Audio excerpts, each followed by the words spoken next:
ఇశ్రాయేలు జాతిని ఉద్దేశించిన కీర్తన ఇది.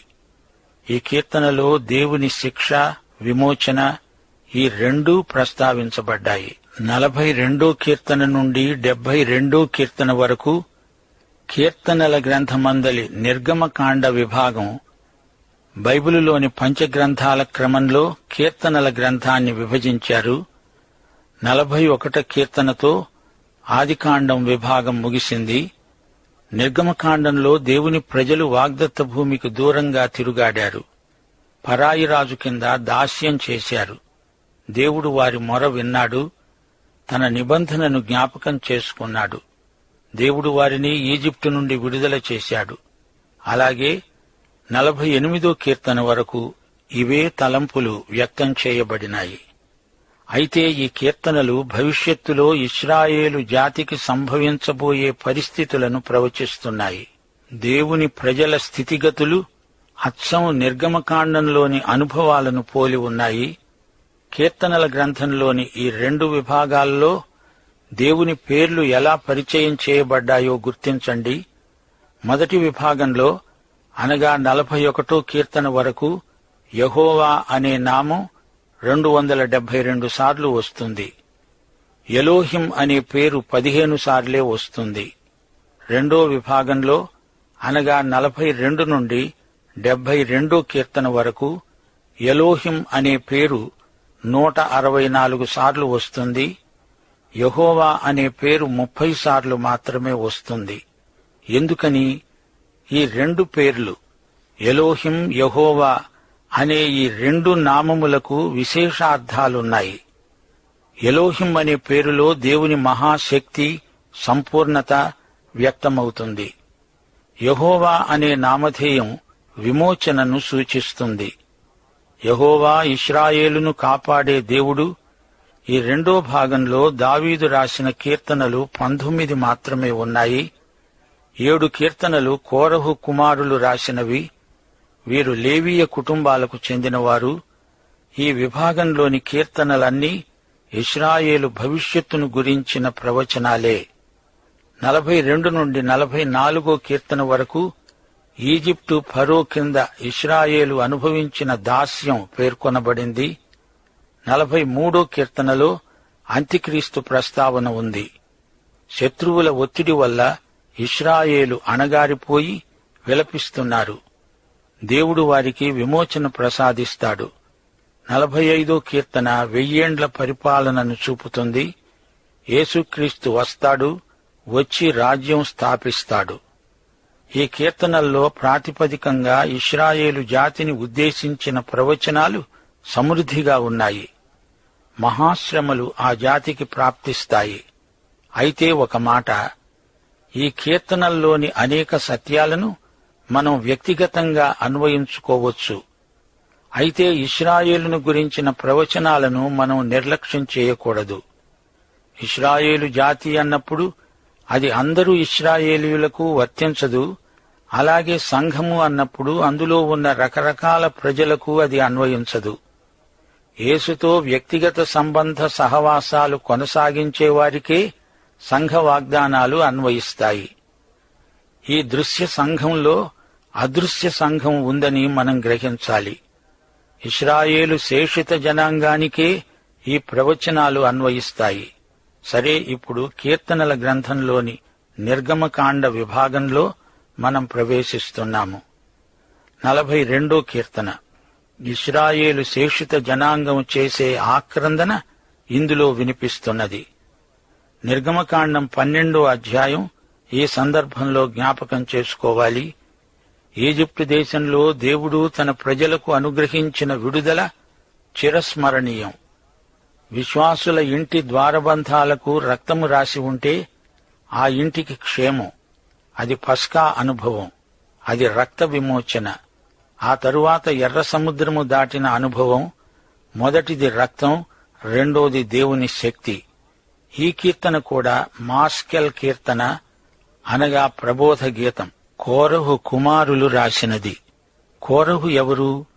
ఇతడు అరణ్య ప్రయాణంలో తిరుగుబాటు నాయకుడు. మోషే అహరోనుల అధికారాన్ని ధిక్కరించినవాడు. సంఖ్యాకాండం 26వ అధ్యాయం 9-11 వరకు ఈ వృత్తాంతం రాయబడింది. కోరహు అతని సమూహము మృతి చెందారు. భూమి తన నోరు తెరిచి వారిని మింగివేసింది. అయితే కోరహు కుమారులు చావలేదు. కోరహు కుమారులు దావీదు నిర్వహించిన సంగీత బృందంలో సభ్యులు. వీరు కొన్ని కీర్తనలు రాశారు. 42వ కీర్తన కోరహు కుమారులు రచించినదే. దైవధ్యానం. మరచిపోవద్దు, ఇందులో ప్రవచనం కూడా ఉన్నది. 42వ కీర్తన 1వ వచనం. దుప్పి నీటివాగుల కొరకు ఆశపడునట్లు, దేవా, నా ప్రాణము నీ కొరకు ఆశపడుతున్నది. నా ప్రాణము దేవుని కొరకు తృష్ణగొంటున్నది. జీవము గల దేవుని కొరకు తృష్ణగొంటున్నది. దేవుని సన్నిధికి నేనెప్పుడు వస్తాను? ఆయన సన్నిధిలో నేనెప్పుడు కనపడతాను? ఇశ్రాయేలు ప్రజలు చెదరిపోతారు. శేషిత జనాంగం దేవుని కొరకు ఆకలి దప్పులు వ్యక్తం చేస్తారు. ఇశ్రాయేలు శేషిత జనాంగం చేసే ఆక్రందన ఈ కీర్తనలో ఉన్నది.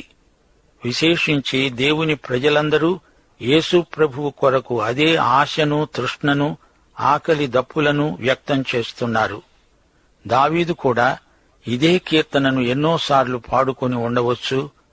తాను ఎక్కడెక్కడో తిరిగాడు, గుహలలో తలదాచుకున్నాడు. ఎక్కడ ఉన్నా అతని ప్రాణం దేవుని కొరకు తృష్ణగొని ఉన్నది.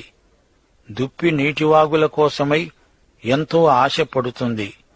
దేవుని కోసం ఇలాంటి తీవ్రమైన ఆశను, తృష్ణను కలిగి ఉన్నవారే నిజమైన విశ్వాసులు. తిరిగి జన్మించిన విశ్వాసులకు యేసు ప్రభువు కోసం తీవ్రమైన వాంఛ, కోరిక, ఆకలి, దప్పి కలుగుతాయి. యేసు కోసం ఆకలి దప్పులు గలవారు ధన్యులు. ఇశ్రాయేలుకే కాదు, దావీదుకే కాదు, ఈ రోజున నీకు కూడా ఇదొక గొప్ప సవాలు. 3వ వచనం.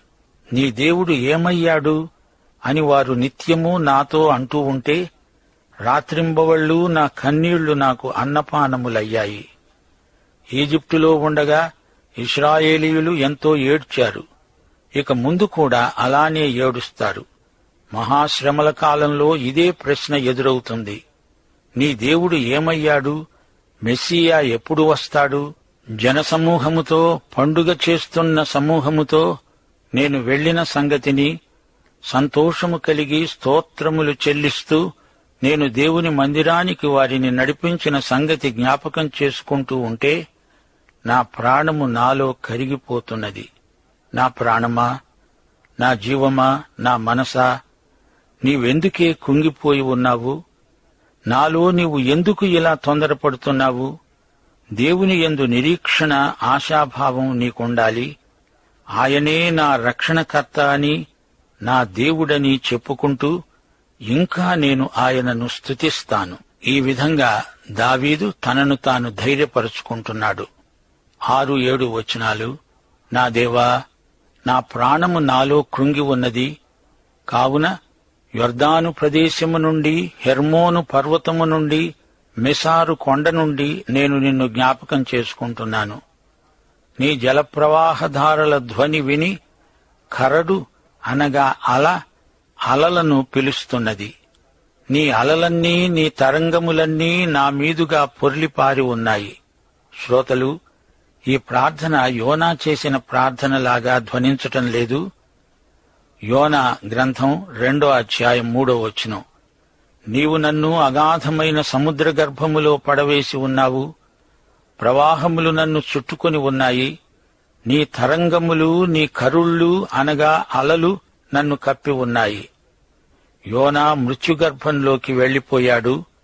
ఇశ్రాయేలు జాతికి కలుగబోయే మహాశ్రమలలో ఇలాంటి అనుభవమే వారికి ప్రాప్తిస్తుంది. ఇది ప్రవచనం. దేవుడు వారిని కాపాడుతాడు. 8-9 వచనాలు. అయినను పగటివేళ యెహోవా తన కృప కలగాలని ఆజ్ఞాపిస్తాడు. రాత్రివేళ ఆయనను గూర్చిన కీర్తన, నా జీవదాతయైన దేవుని గూర్చిన ప్రార్థన నాకు తోడుగా ఉంటాయి. కావున నీవెందుకు నన్ను మరచిపోయావు? శత్రుబాధ చేత నేను దుఃఖాక్రాంతుడనై సంచరించవలసి వచ్చిందేమిటి అని నా ఆశ్రయదుర్గమైన నా దేవునితో నేను మనవి చేస్తున్నాను. ప్రియ శ్రోతలారా, ఇలాంటి అనుభవాలు మనకు తరచుగా కలుగుతూనే ఉంటాయి. ఇది మానవ సహజం. 11వ వచనం, నా ప్రాణమా, ఎందుకే నీవు కృంగి ఉన్నావు? నాలో తొందరపడుతున్నావెందుకు? దేవుని యందు నిరీక్షణ ఉంచు. ఆయనే నా రక్షణకర్త, నా దేవుడు. ఇంకనూ నేను ఆయననే స్తుతిస్తాను. దావీదు మానసికంగా ఎంత కుంగి ఉన్నాడో గమనించండి.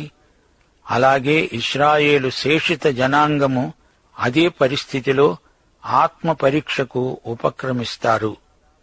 తూర్పు, పడమర, ఉత్తరం, దక్షిణం ఏ దిక్కు నుండి కూడా సహాయం రాదు.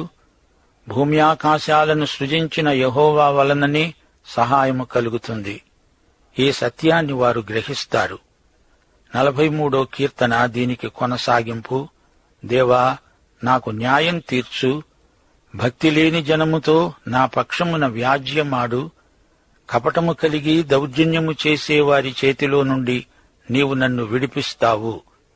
ఇశ్రాయేలు శేషిత జనాంగం ఇదే ప్రార్థన చేస్తుంది. అంత్యక్రీస్తు కపటి, దౌర్జన్యపరుడు, అబద్ధికుడు. వీడు వచ్చి దేవుని ప్రజతో నిబంధన చేసుకుంటాడు. వారం మధ్యలోనే ఆ నిబంధనను భంగం చేస్తాడు. అప్పుడు వారు ప్రార్థిస్తారు, దేవా, మమ్మును విడిపించు. అంత్యక్రీస్తు ఉన్నాడు, జాగ్రత్త. దౌర్జన్యపరుల చేతిలో నుండి దేవుడు మనల్ని విడిపించాలి. అంత్యక్రీస్తు ప్రపంచ నియంత. 3వ వచనం, నీ వెలుగును నీ సత్యమును బయలుదేరజేయి. అవి నాకు త్రోవ చూపుతాయి. అవి నీ పరిశుద్ధ పర్వతానికి, నీ నివాస స్థలాలకు నన్ను తోడుకొని తెస్తాయి. ఈ ప్రార్థన ఎంతో అర్థవంతమైనది. నీ వెలుగును నీ సత్యాన్ని వెల్లడి చెయ్యి. యోహాను సువార్త 8వ అధ్యాయం 12వ వచనంలో ప్రభు ఇదే మాట అన్నాడు. నేను లోకానికి వెలుగును. నన్ను వెంబడించేవాడు చీకటిలో నడువక జీవపు వెలుగు కలిగి ఉంటాడు. యోహాను సువార్త 14వ అధ్యాయం 6వ వచనంలో ప్రభు అన్నాడు, నేనే మార్గమును, సత్యమును, జీవమును. నా ద్వారానే తప్ప ఎవడూ తండ్రి వద్దకు రాడు. యేసే వెలుగు, యేసే సత్యం. ఆయనే మెస్సియా. ఆయన వారిని విమోచించటానికే వచ్చాడు. మనము ఆయన పర్వతానికి ఎక్కి వెళతాము. ఆయన నివాస స్థలాన్ని చేరుతాము. 5వ వచనం, నా ప్రాణమా, నీవేల కృంగి ఉన్నావు? నాలో నీవెందుకు తొందరపడుతున్నావు? దేవుని యందు నిరీక్షణ ఉంచు. ఆయన నా రక్షణకర్త, నా దేవుడు. ఇంకనూ నేను ఆయనను స్తుతిస్తాను. ఇశ్రాయేలు శేషిత ప్రజ పొందబోయే అనుభవం చాలా గొప్పది. యెహెజ్కేలు 36వ అధ్యాయం 26 నుండి 28వ వచనం వరకు నెరవేరబోతోంది. నూతన హృదయము మీకిస్తాను, నూతన స్వభావము మీకు కలుగజేస్తాను. రాతి గుండె మీలో నుండి తీసివేసి మాంసపు గుండెను మీకిస్తాను. నా ఆత్మను మీ యందుంచి నా కట్టడలు అనుసరించే వారినిగాను, నా విధులను గైకొనే వారినిగాను మిమ్మును చేస్తాను. నేను మీ పితరులకిచ్చిన దేశంలో మీరు నివసిస్తారు. మీరు నా జనులై ఉంటారు. నేను మీ దేవుడనై ఉంటాను. ఇప్పుడు మనం 44వ కీర్తనలోకి వస్తున్నాము. ప్రధాన గాయకునికి కోరహు కుమారులు రాసిన దైవ ధ్యానం. మహాశ్రమల కాలంలో ఇశ్రాయేలు శేషిత జనాంగం ఇదే ప్రార్థన చేయబోతున్నారు. ఇదొక ప్రవచనం. మెస్సియా రాకముందు శేషిత ప్రజలు చేసే ఆక్రందన ఈ కీర్తన. 1వ వచనం, దేవా, పూర్వకాలమున మా పితరుల దినాలలో నీవు చేసిన పనిని గూర్చి మేము చెవులారా విని ఉన్నాము. మా పితరులు దానిని మాకు వివరించారు. న్యాయాధిపతుల గ్రంథం 6వ అధ్యాయం 13వ వచనంలో గిద్యోను ఇదే ప్రార్థన చేశాడు. నా ఏలినవాడా, యెహోవా మాకు తోడై ఉండిన ఎడల ఇదంతా మాకెందుకు సంభవించింది? యెహోవా ఈజిప్టు దేశములో నుండి మమ్మను రప్పించాడని చెబుతూ మా పితరులు మాకు వివరించిన ఆయన అద్భుత కార్యములన్నీ ఏమయ్యాయి? యెహోవా మమ్మను విడిచిపెట్టి మిద్యానీయుల చేతికి మమ్మను అప్పగించాడు. గత కాలమందు దేవుడు చేసిన మేళ్లను తలపోసుకుంటున్నాడు. గత చరిత్రలో దేవుడు చేసినదే మళ్లీ చేస్తాడు అని దావీదు గ్రహించాడు. నీవు నీ భుజబలము చేత అన్యజనులను వెళ్లగొట్టి మా పితరులను నాటావు. జనములను నిర్మూలము చేసి వారిని వ్యాపింపచేశావు. మోషే యెహోషువ కాలంలో దేవుడు కనానీయులను హతం చేసి ఇశ్రాయేలును వ్యాపింపచేశాడు. వారు తమ ఖడ్గము చేత దేశమును స్వాధీనపరుచుకొనలేదు. వారి బాహువు వారికి జయమియ్యలేదు. నీవు వారిని కటాక్షించావు గనుకనే నీ దక్షిణ హస్తమే, నీ బాహువే, నీ ముఖకాంతే వారికి విజయము కలుగజేసింది. వారు తమ స్వంత బలంతో సంపాదించింది కాదు, అదంతా దేవుడు చేసింది. అది కేవలము ఆయన కృపాకార్యం. దేవా, నీవే నా రాజువు. యాకోబునకు పూర్ణ రక్షణ కలుగజేసినట్లు నీవు ఆజ్ఞాపించు. యాకోబు ఒక వ్యక్తి మాత్రమే కాదు, అతడు ఒక జాతి. దేవుడు ఇశ్రాయేలుకు రాజు. ఆయనే యేసుక్రీస్తు. త్వరలో వచ్చి వారిని విమోచిస్తాడు. వారినే కాదు, మనల్ని కూడా సంపూర్ణముగా విమోచించి పరలోక రాజ్యం ప్రసాదిస్తాడు. 5-6 వచనాలు. నీ వలన మా విరోధులను అణిచివేస్తాము. నీ నామము వలననే మా మీదికి లేచే వారిని మేము తొక్కివేస్తాము. నేను నా వింటిని నమ్ముకొనను, నా కత్తి నన్ను రక్షించజాలదు. ఈ రోజున మనము మన శత్రువుల కోసమై ప్రార్థిస్తున్నాము. మనకు ఎవరైనా శత్రువులు ఉంటే వారి విషయం దేవుడు చూసుకుంటాడు. మనకైతే వారి పట్ల శత్రుభావం ఉండకూడదు. రోమాపత్రిక 12వ అధ్యాయం 19వ వచనం మరచిపోకూడదు. ప్రియులారా, మీకు మీరే పగ తీర్చుకొనక దేవుని ఉగ్రతకు చోటివ్వండి. పగ తీర్చటం నా పని, నేనే ప్రతిఫలమిస్తానన్నాడు ప్రభు. ఇతరులను విమర్శించేటప్పుడు జాగ్రత్తగా ఉండాలి. ప్రియ శ్రోతలారా, ఇశ్రాయేలును గురించిన ప్రవచనం చాలా ముఖ్యమైనది. శత్రువు లేస్తున్నాడు. దానియేలు గ్రంథం 7వ అధ్యాయం 25వ వచనం. ఆ రాజు పుట్టి మహోన్నతునికి విరోధంగా మాట్లాడతాడు. ఆయన భక్తులను నలగగొడతాడు. ఆ చిన్న కొమ్ము లేచి భక్తులను నలగగొడుతుంది. ఇశ్రాయేలు శేషిత జనాంగం వారే. అంత్యక్రీస్తు వచ్చి యుద్ధం ప్రకటిస్తాడు. అయితే దేవుని ప్రజలు మృగం గుర్తును అంగీకరించరు. వారిని అంత్యక్రీస్తు హతం చేస్తాడు. అప్పుడు వారు దేవునికి మొర్ర పెడతారు. ఆ రోజు మానవ చరిత్రలో చీకటి పుట. 22వ వచనం. నిన్ను బట్టి దినమెల్లా వధించబడుతున్నాము. వధకు సిద్ధమైన గొర్రెలమని ఎంచబడుతున్నాము. ఇది కూడా ఇశ్రాయేలును గురించిన ప్రవచనమే. 23వ వచనం. ప్రభూ, మేలుకో, నీవేళ నిద్రిస్తున్నావు? లే, నిత్యము మమ్మును విడనాడకు. గత కాలంలో ఇశ్రాయేలు ప్రజలు ఎన్నెన్నో శ్రమలు అనుభవించారు. గాని ముందు మహాశ్రమలు రాబోతున్నాయి. దేవుడు నిద్రించడు. ఇశ్రాయేలును కాపాడేవాడు కునుకడు, నిద్రపోడు. కాని నిరాశలో భక్తులు అలా అంటారు. 24వ వచనం. నీ ముఖమును నీవేళ మరుగుపరిచావు? మా బాధను, మాకు కలిగే హింసను నీవు ఎందుకు మరచిపోయావు? మా ప్రాణము నేలకు కృంగి ఉన్నది, మా శరీరము నేలను పట్టి ఉన్నది. మా సహాయానికి లే, నీ కృపను బట్టి మమ్మును విమోచించు. ఇది ఇశ్రాయేలు ప్రార్థన. ప్రభు అయిన యేసుక్రీస్తు వారి కృప, తండ్రి అయిన దేవుని ప్రేమ, పరిశుద్ధాత్మ అన్యోన్య సహవాసము మనకందరికీ సదాకాలము తోడై ఉండునుగాక. ఆమేన్.